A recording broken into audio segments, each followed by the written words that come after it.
pour ce 17e numéro de votre journal satirique CGT. Ce numéro s'annonce déjà exceptionnel à plus d'un titre, puisque vous pourrez découvrir dans cet épisode une interview exclusive avec notre secrétaire général Thierry Lepin et l'ascension de l'un de nos crassiers. Mais sans plus attendre, nous allons immédiatement revenir sur le résultat des élections municipales en vous proposant un léger décryptage.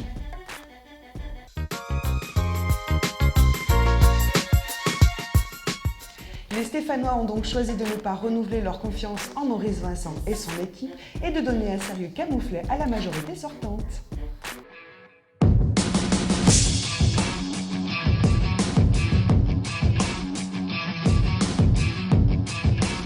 A noter également que pour la première fois à Saint-Étienne, le conseil municipal comptera en son sein des élus du FN. Ah là là là là là là.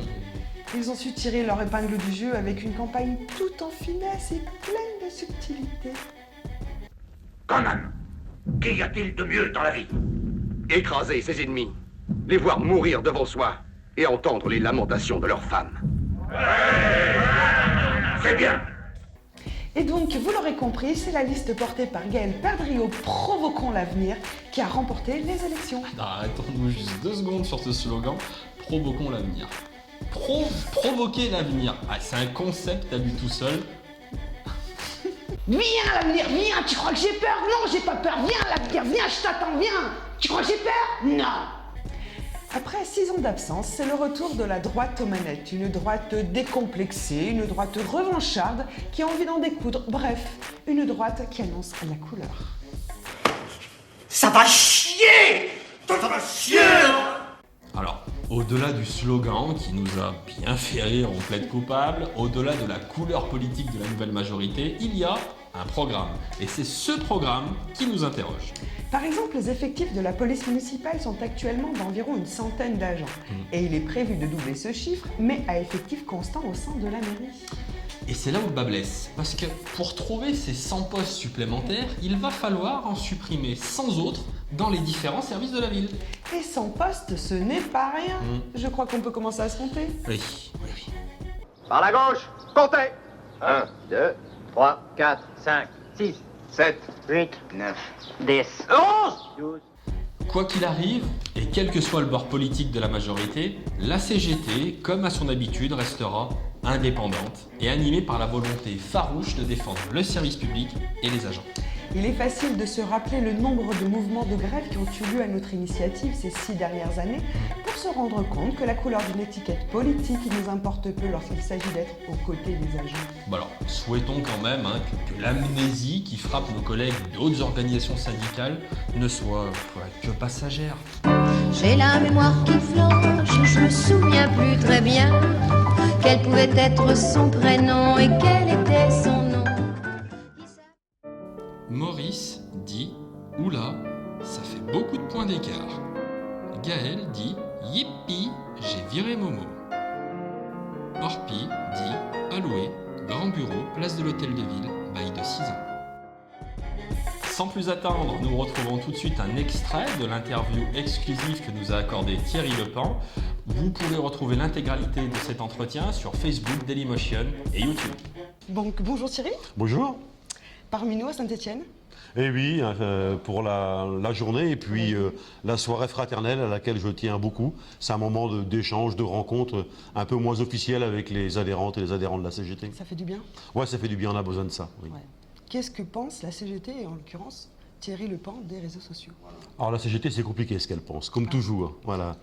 Moi, je suis un peu éloigné de ça. Sans doute est-ce une question de génération. Ça fait partie des moyens de communication qui sont aujourd'hui accessibles au plus grand nombre.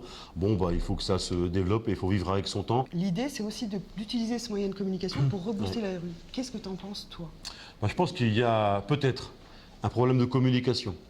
Il y a surtout un problème de confiance. Moi, je pense que dans la période où tout semble compliqué, un militant de la CGT qui va rencontrer quelqu'un qui n'est pas adhérent de la CGT, mais avec qui il parle de son travail, des conditions de travail, de sa qualité de vie, de son salaire, de son grade, de sa rémunération, de son droit à la retraite, peu importe le sujet de tous les jours, même le sujet de la cafétéria. Bon, il faut qu'on puisse en discuter et essayer de trouver des solutions ensemble. Si les gens ont le sentiment que la France sortira de la crise dans laquelle elle est en abaissant le coût du travail, ils penseront que c'est nécessaire d'abaisser le coût du travail. Et en disant ça, ils accepteront de travailler plus, de gagner moins, de travailler un petit peu en dessous du SMIC, de travailler un peu plus que 35 heures, 36, 37, 38, 39, de ne pas déjeuner le midi forcément à la cantine, mais de manger au pied de l'ordinateur, voilà, de prendre un casse-croûte plutôt que... Voilà. Dans la stratégie qui vise à abaisser le coût du travail, il n'y a pas de limite. Tous les salariés dans tous les pays en Europe qui ont considéré qu'à un moment donné, la solution pouvait être celle-ci sont dans l'échec. Voilà. Moi, je les ai rencontrés, je suis en train de faire une tournée européenne, je les rencontre. Tous me disent, ça ne passe pas. Voilà. C'est impossible de sortir de la crise en abaissant le coût du travail.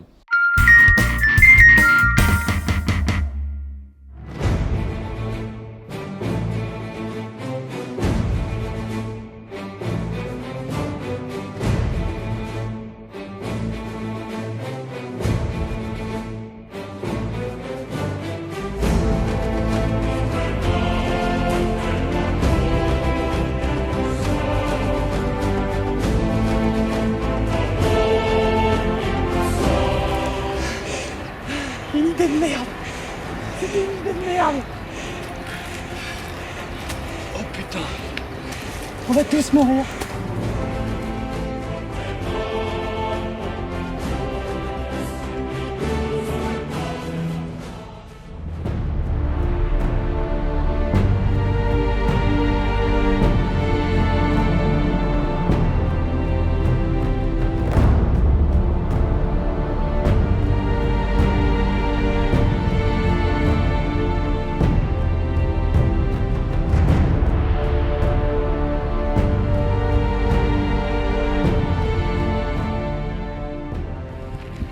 Bon, on avait dit qu'à 1000 mentions j'aime sur notre page Facebook des Territoires de Saint-Etienne, on allait grimper. Donc bon, bah, vous êtes des petits joueurs parce que vous n'êtes même pas arrivés à 800. Nous, on a quand même essayé d'être sympa. Hein. Voilà, on s'est dit, vous méritiez bien quand même pour votre bel effort cette petite ascension. Il y a vraiment une sacrée vue. On vous déconseille quand même de le faire parce que c'est un petit peu périlleux, un petit peu dangereux. Donc il faut faire quand même très attention. Voilà, sur le net et dans la rue, la lutte continue. Élections municipales toujours. Comme vous le savez, quelques communes sont malheureusement tombées dans l'escarcelle du Front National. 14 sur 36 000. On est évidemment très loin d'une vague bleu marine inventée par les médias, mais tout de même. Pour ces quelques localités, cela sonne le retour d'une politique bien moyenâgeuse. Et de son cortège de décisions d'un autre temps et de stigmatisation en tout genre. Messire! Un sarrasin! Messire! Là! Messire, là!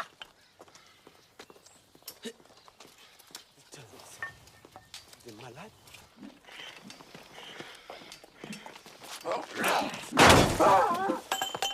T'es malade! T'es malade! Et ça a commencé rapidement puisque la première décision du maire d'Hénin-Beaumont a été de virer la Ligue des droits de l'homme de leurs locaux. Et on lui pèlera le jonc comme au bailli du Limousin. On a fendu un beau matin, on a pendu avec ses tripes. Chacun appréciera sa juste manière cette façon de cracher immédiatement sur une organisation qui a à cœur de défendre et promulguer les droits de l'homme dans notre pays. Non mais oh! Crache dessus maintenant! Et il appartient à chacun d'entre nous de ne pas rester inactif face à cela. Accourez vite, à pas l'air commode.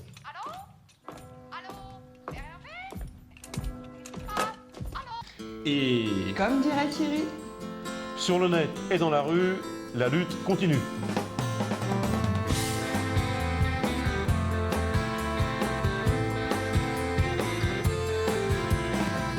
Shots rang out in a barroom night.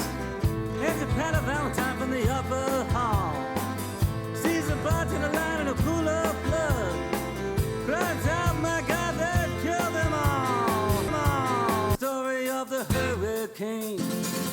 him and the authorities came to blame for something that he never done. 3, 2, 28.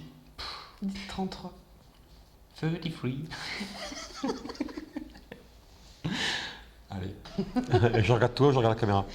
Tu regardes qui tu veux, tiens. Non, non, ça c'est dégueulasse. Ça c'est vraiment, vrai. ça c'est vraiment C'est une réponse de dégueulasse. femme en même temps.